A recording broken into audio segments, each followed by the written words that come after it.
everybody, and welcome to the Aggieville Alleycats podcast. Where come rain, shine, or anything in between, we're here to deliver to you the Kansas State sporting news you so love. I'm Ace Edwards, right alongside Connor Baltazar. And welcome to this week's weekly recap, where we're going to go over transfer portal news, both exits and entrances, I guess. Entrance? I guess it works.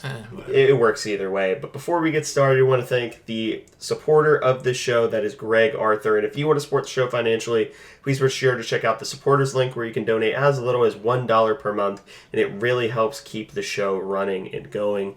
But to begin with the exit from Kansas State men's basketball, that would be Jarrell Colbert, who you and I were high on the potential of. But he was just such a volatile player in his time here, even though he is a former 4-star, former 5-star even. But, you know, it is a shame. It always is a shame to lose a player with such high potential. But, you know, we ride, basically. Yeah, I was disappointed to see Jarrell go, because I liked Jarrell, and I think you put it well. The potential of Jarrell was really intriguing because he hasn't made a huge impact statistically yet.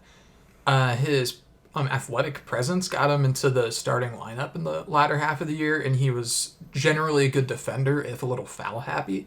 So often his minutes were pretty limited for that reason. But still, he was somebody that I think if he had developed a bit more, I think could have been a really interesting piece. But unfortunately in the portal now, so there's good and bad to take from that. It's another spot for sending to try and get a guy that maybe would have been of Jarrell Colbert's like ceiling caliber. There's plenty of bigs in the portal that I'm sure that we're chasing right now. But for now, though, we do already have one exciting portal commit. Yeah.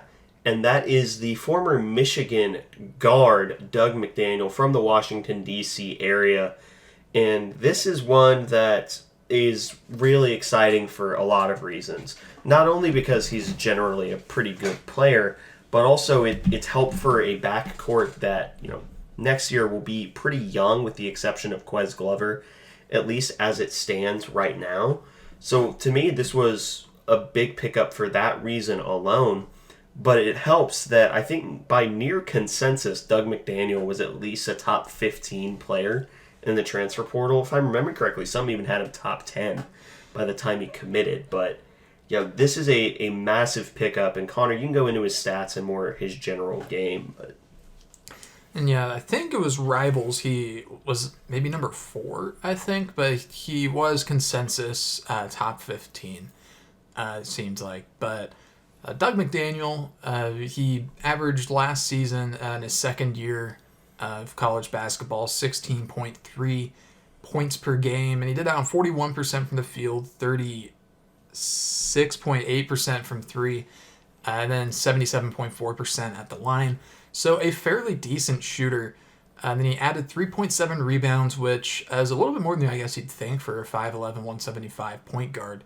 Then 4.7 assists to 2.4 turnovers, so about a 2-to-1 assist to turnover ratio. And given that he was one of very few conscious basketball players on Michigan's team, it's pretty impressive. I don't really worry too much about Michigan not being good. I think that was a pretty significant coaching issue. Yeah, especially given the talent that they've been able to bring in, weirdly enough. Yeah, they've been a phenomenally talented program that just has been a little rudderless lately. But Doug McDaniel, this was his second year playing. He started 26 games each season, although he played in 8 more as a freshman. So as a true freshman, he was already pretty good. But he nearly doubled his scoring output this season. He's well on pace to 1,000 points in his career. He's at 717 after just 2 years. But he's a very dynamic scorer, and he can score in a lot of ways. I think a lot of people will draw comparisons to Marquise Noel in some ways. I think that there is some truth to that in terms of his explosiveness, and he's also a very good passer. Marquise is very special, and I don't think there's anyone really like him. But Doug does have some similar qualities. I'd say he's closer to Marquise than Tyler Perry, and I don't think it's really close either. He's a much better mover than Tyler Perry. His defensive rating wasn't very good last season, but granted, nobody's on Michigan was very good. That's why they went like 8-26 or whatever, because they just didn't play good team defense. Although his freshman year's defensive rating was a lot better. But Doug McDaniel, he has a great outside shooting game, near 80% at the free throw line, so that is indicative of a good shooter. But he's also pretty crafty around the rim as well, which you have to be when you're his size. But he has a floater game, which is something that Marquise Noel, I think people credit him with, but he didn't actually really do a lot of. Except for in the tournament. Yeah, it was just kind of in that tournament. He has a kind of similar mid-range game that Marquise had, where he can just, use in a pinch. I know Marquise had a couple of step back mid-range jumpers in the tournament. But Doug, he has a pretty nice floater off the glass, and he's also pretty good at getting to the rim for an easy layup as well. But he is able to score multiple levels. Probably a score first point guard. There's not a lot of true pure point guards, but he's a ball handler. Is the most impressive thing about him, and that's, I think, really what we were really lacking this year. Is Tyler Perry was a great basketball player, but that's just not who he is. He just wasn't a ball handler. He was a 2. He was a shooting guard at North Texas, and we were asking him to really do something different. That's why Day was starting and playing as much towards the end of the year, was because we just needed someone that was better at ball handling. But Doug McDaniel, he's a fantastic ball handler, very good at facilitating offense, and he's really fast as well, really pesky. This is the sort of guard I think that the staff has really started to gravitate towards, is undersized guys that can make offense happen for others or on their own. I'm very, very happy with this pickup, and the most impressive thing I think about it all is that unlike last year where we had to wait a while and we kind of were going through, we had A. Smith on the board and then we didn't, then we had Estrada on the board and then we didn't. This is the staff's first pick. Tyler Perry was a little later on, and I think he was still a good take, but Doug is, it seems, the staff's first choice in a point guard, and we closed very quickly on Doug McDaniel. We did not wait for the dead period and then let that extend out. No, we fended off some stiff competition from TCU and some schools from the Washington, D.C. area, and locked it down really quickly. Yeah, and I think that's the most impressive part, is just how quickly we were able to get it done and get that first piece from the portal. Because now, if memory serves, we have 4 spots to work with, including David Castillo. So, you and I have our own personal wish lists. I think the backcourt is mostly fine as it stands right now. Maybe if it's a best player available scenario, grab another one, but I think what we need right now is front court more than anything else, especially because we have one big question mark on the roster. We have, Dave and Taj? Dave and Buddy. Taj. So 3, but you only have one that's got starting experience, so definitely need I think at least 2 bigs, but there should be plenty of opportunity for that. We hosted Terrace Reed on a visit. He's another Michigan guy, somebody that Bruce Weber recruited out of high school, and so he's familiar with K-State, and of course former teammate of Doug McDaniel, so they're familiar with each other as well. So he's somebody that may end up being a Wildcat, but there's plenty of other big names out there right now as well. Clifford the Big Red Dog from Rutgers? Rutgers. Yes, I can never remember if it's Rutgers or St. John's, but he's an East Coast guy, and he's high up on everyone on Earth's wish list, so fingers crossed at least. But other than that, there's more and more names going in every single day. I've heard rumors that Ryan Kalkbrenner at Creighton might be headed to the portal. TBD on that, although I think if he leaves Creighton, he knows where he's going. which probably won't be us. But there's still going to be more and more developments. But I'm glad the staff is being a little bit more proactive this year. And I get last year they wanted to be, choosy and didn't want to rush to a decision, but you also don't want to pass up a good option when it's right there. And they did not. So yeah. And what I'll leave off on is for any immediate portal news. Obviously, you have the obvious On3 follows, but go subscribe to KSO. They do amazing work. Yeah, if you're impatient like we are and you need to know everything before it happens, that's the place to be.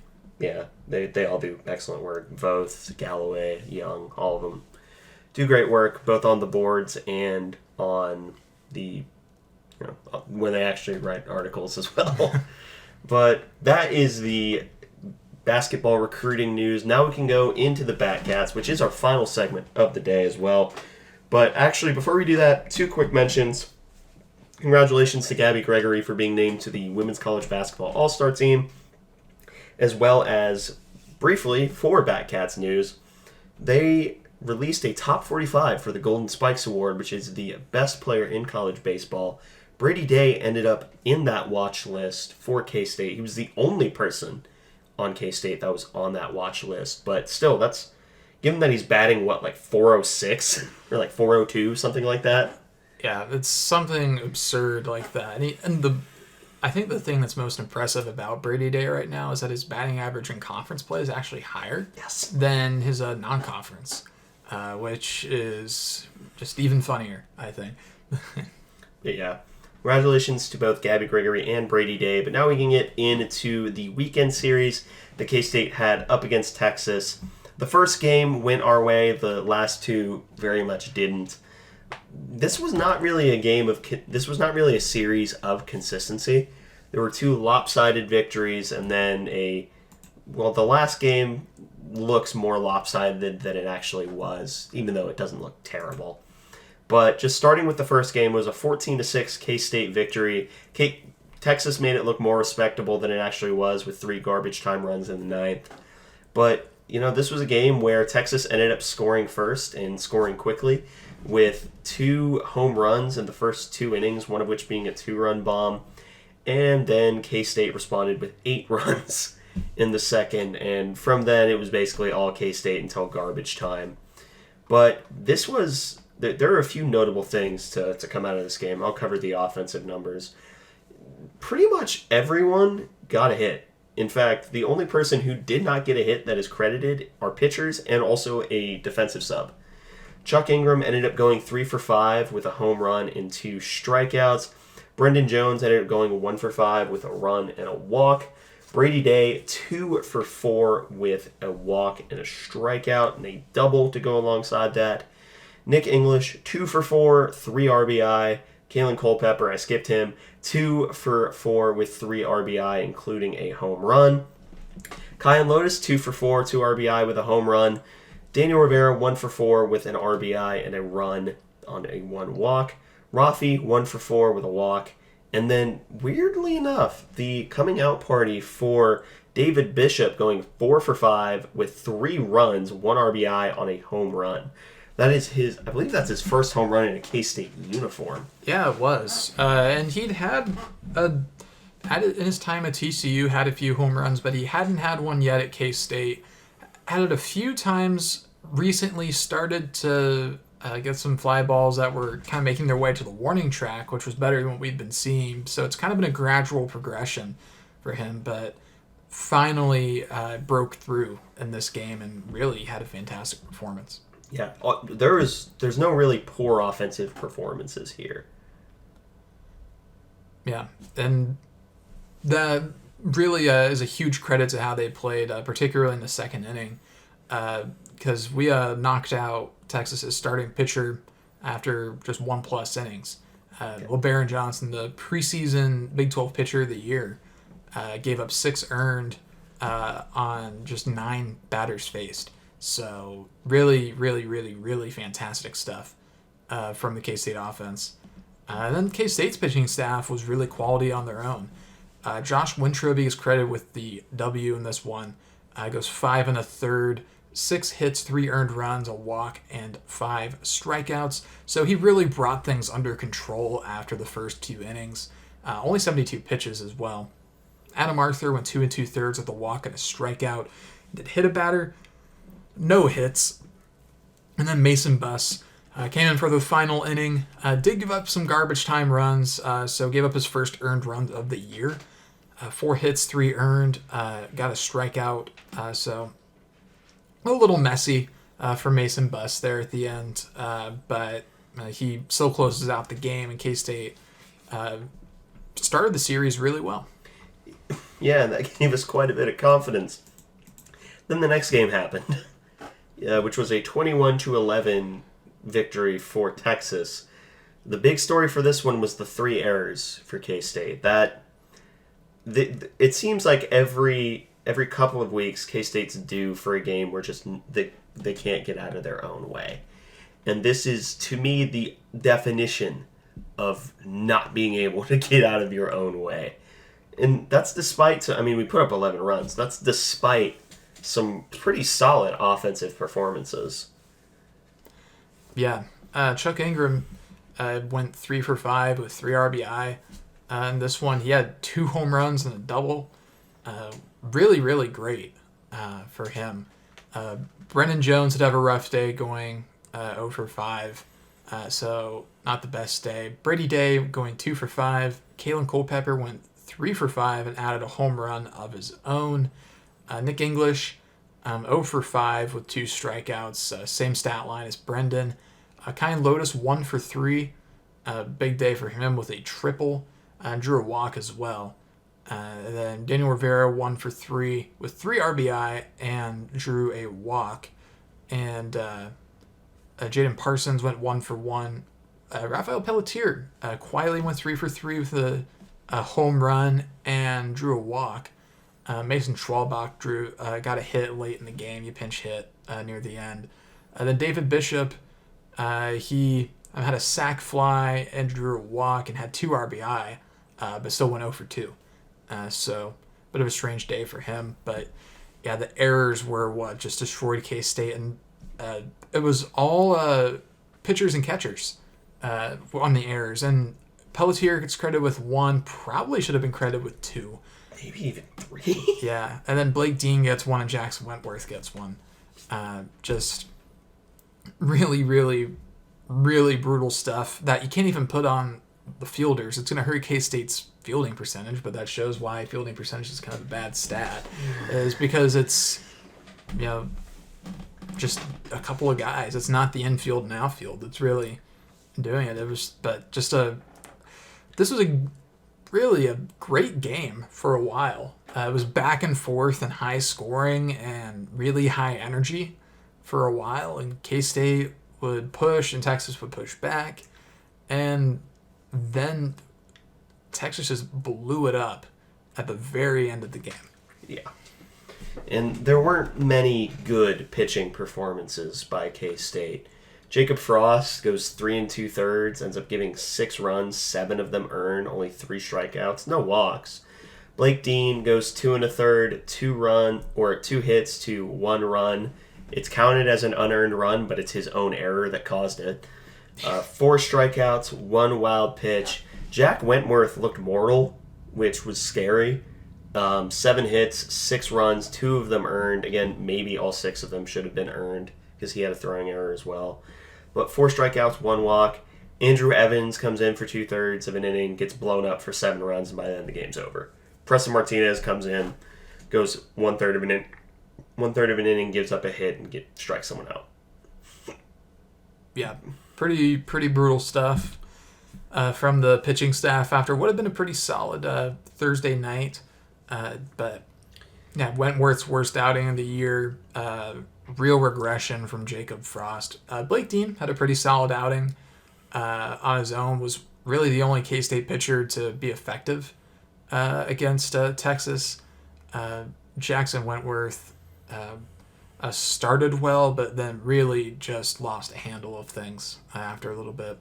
Yeah, he's not the only one to do that, so it's not like we're not trying to dogpile on him. He's been amazing this year. But yeah, it just wasn't his day. And sometimes as a pitcher, you have those days. As a pitcher, I had those days. It was every third start. But the last game, the rubber match, ended up going Texas's way, 6-3.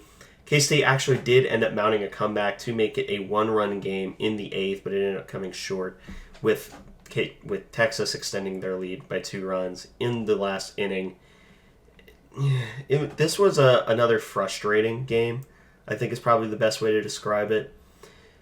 Just offensively, I mean, there are a few decent performances. Chuck Ingram going 3 for 5 with an RBI. Brendan Jones 3 for 5.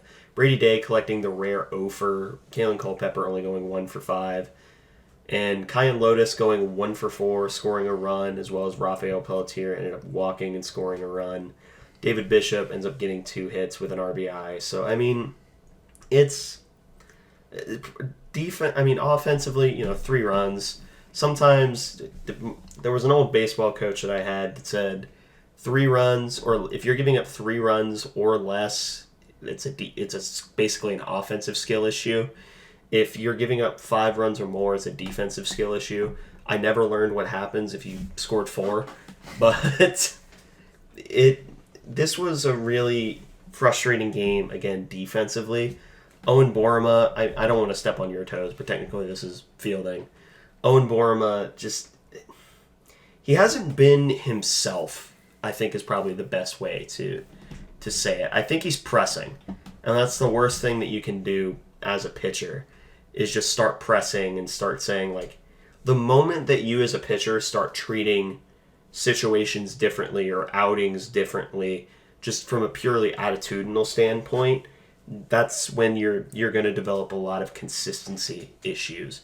So basically what I'm saying is that as a pitcher, you have to treat it the same way as if you're pitching up against, like Stonehill, than you are pitching against Arkansas, at least mentally. And it seems like Borma just is pressing a little bit, and that kind of showed with how he was playing defensively and also the massive trouble he kept getting himself into. Yeah, it was a tough day for Borma, particularly on the errors. Pitching-wise, he honestly wasn't that bad. Actually, he was quite good, just purely pitching. But he was only credited with 2 earned runs on 4 runs given up. But again, that's another situation where those unearned runs were because of Owen Borma's errors. He had a horrible throw to first, and then a throw that was so bad that I actually started laughing. Which it takes a lot for me to become so sad about K-State that it goes from despair to laughter.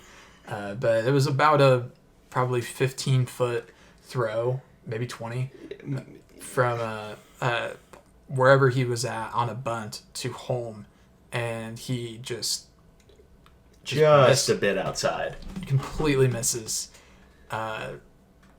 He was definitely erratic in this one, but he controlled for the most part when he did have rough starts. Like, he hit 3 batters, he walked 4. Very unusual for K-State pitchers. Normally when we're giving up runs, it's just dingers.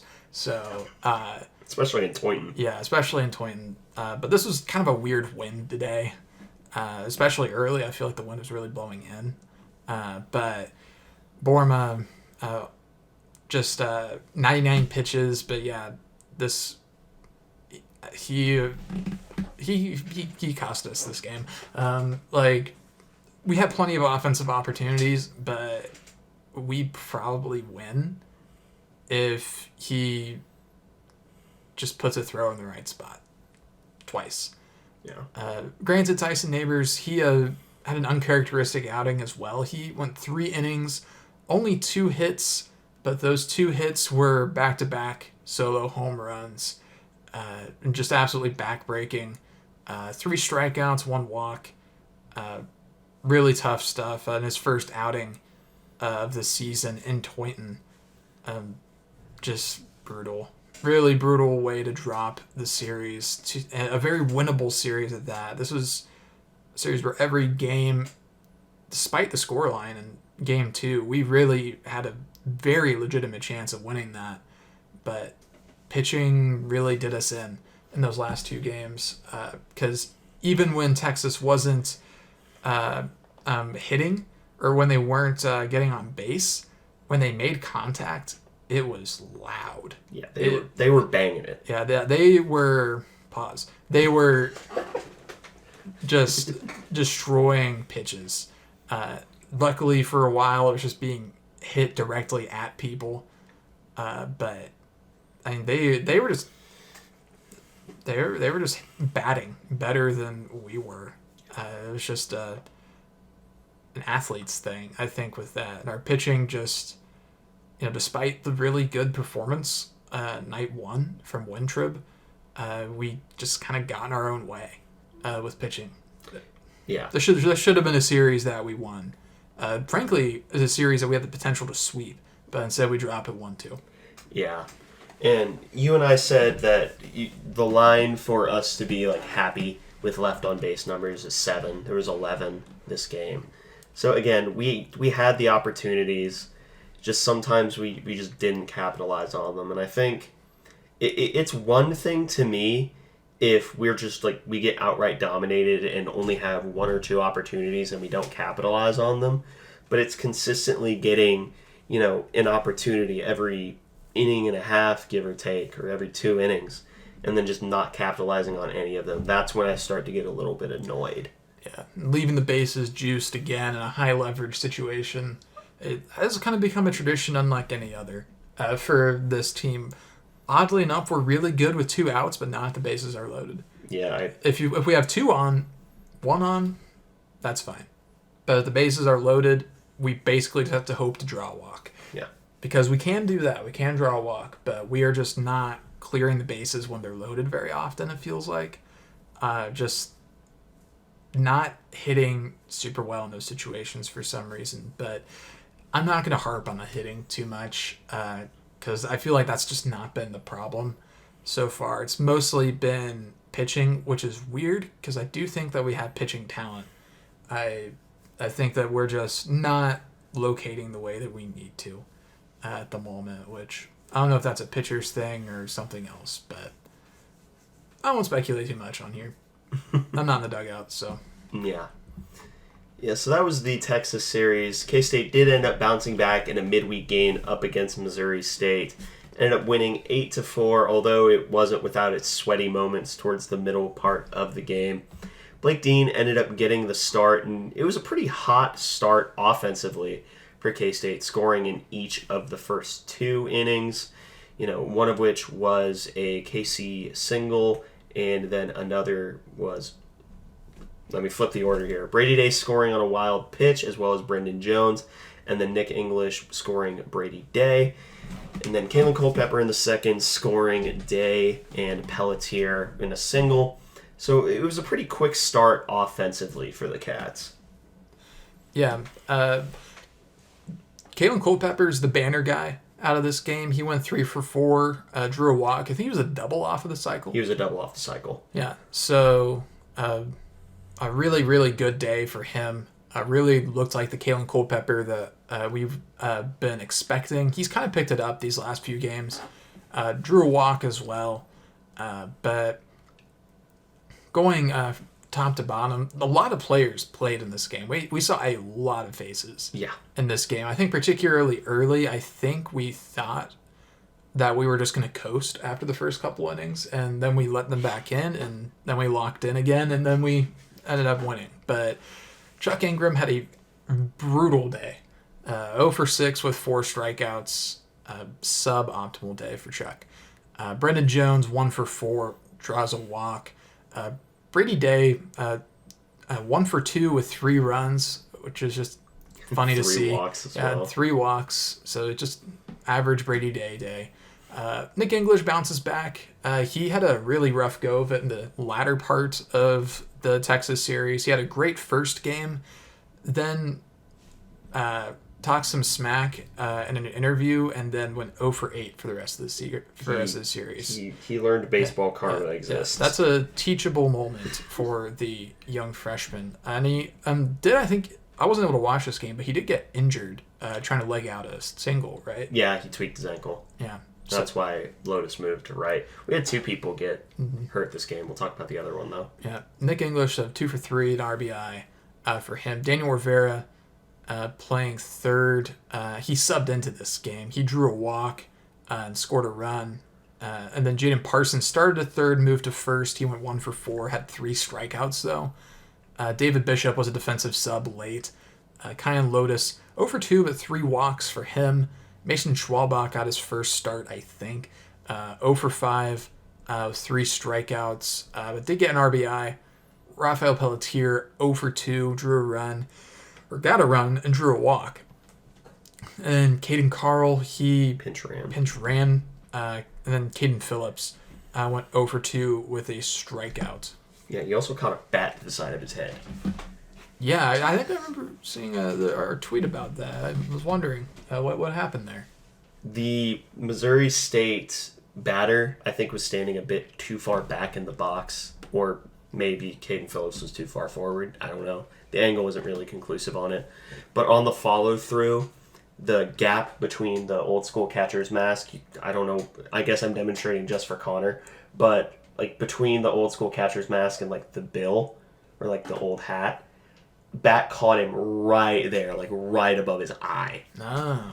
And he ended up having to come out of the game. He did return, but he had to get gauzed up because he was bleeding. So it caught him pretty solidly. Ouch. Well, glad he's all right then, because that sounds pretty scary. Yeah, it wasn't necessarily fun. It was a scary time, but he ended up being fine. He's a tough guy. Ended up just gauzing it up and was fine. But in terms of pitchers, take your pick. There's a lot of them. Yeah, quite the list. Blake Dean gets a start, goes 2, only gives up 1 hit, no earned runs, 1 strikeout. Sam Roberts comes in for 2/3 of an inning, hits a guy, and then forces 2 outs. Cole Weisenmaker goes 2 innings, 2 hits, 1 earned, 2 walks, and a strikeout. He was with a hit batter. He was a bit shaky this game. Adam Arthur, 2/3 of an inning, 1 hit, 2 earned runs, 1 walk. Again, the middle part of this game was pretty shaky in terms of bullpen arms. Preston Martinez ends up going 1, he ends up getting 0, so 0 plus. And then goes with 1 earned run. Jack actually was the one in while that run scored. Just got credited to him. Jack goes 1 2/3, 2 hits, 1 walk, 3 strikeouts. Mason Buss comes in, sort of calms everything down, which he seemed to be done really good at. When we just need a steady, calm down, don't let yourself get too amped up kind of guy. Mason Buss has been that guy. 2 strikeouts, only 1 walk, doesn't give up any hits. Then Tyson Neighbors comes in, walks a guy, and then proceeds to strike out the other 3. So that is the most Tyson Neighbors outing of all time. Well, if it was freshman Tyson Neighbors, he would have walked the bases loaded and then struck out for 3 guys. This is maturing Tyson Neighbors.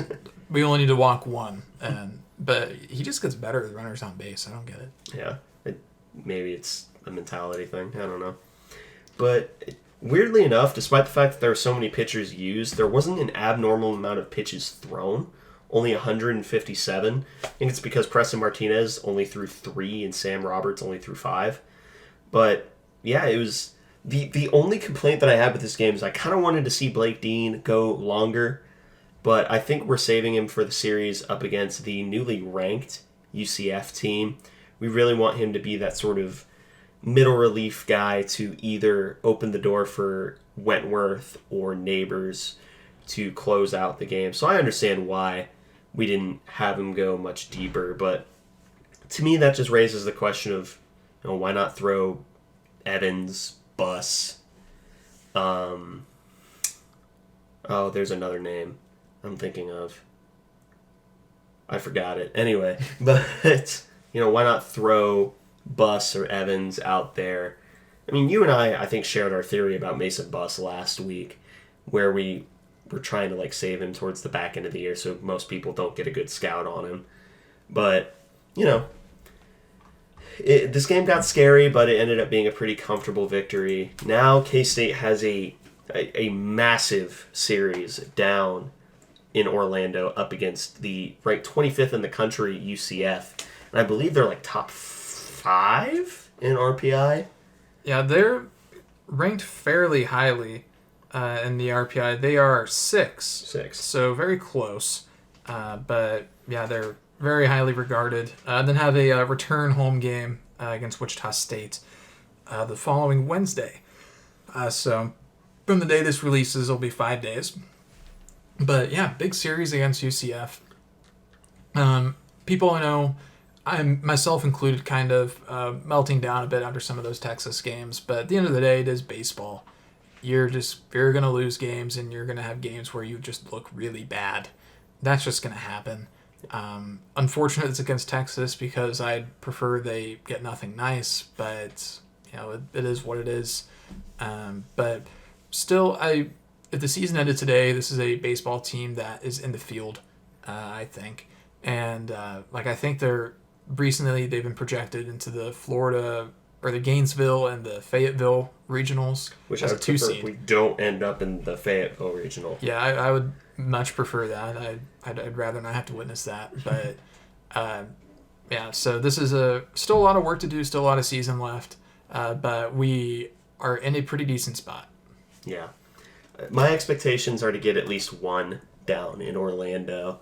If you can end up picking up the series, that's massive for RPI. That probably moves us. We're like 33rd. Yeah.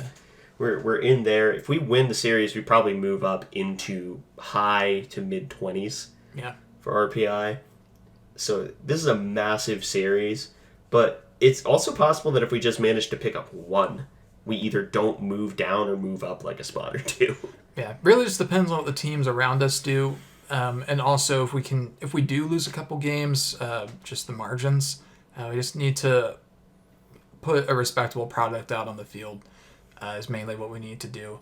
If we're losing, just don't lose big, which we haven't made a habit of doing this year. That's really only happened twice, and that's just been 2 games that just really got out of control. That's Tennessee and Texas. So I'm not sure what to expect yet from UCF, but I'm hoping that the team is kind of reset. They seem to have reset for that Missouri State game, particularly early. They seemed really locked in, but we'll see. It's a big road series, and need to just keep building their resume. This will be 3 quad 1 opportunities. Yeah. But that pretty much wraps up all the news segment. Do you have any final thoughts? No, I don't. Well, if that's the case, thank you all for listening to this episode of the Aggieville Alleycats podcast. If you want to follow or contact the show, you can follow us just about anywhere at Aggieville Alleycats. And if you want to email us, we're AggievilleAlleycats@gmail.com.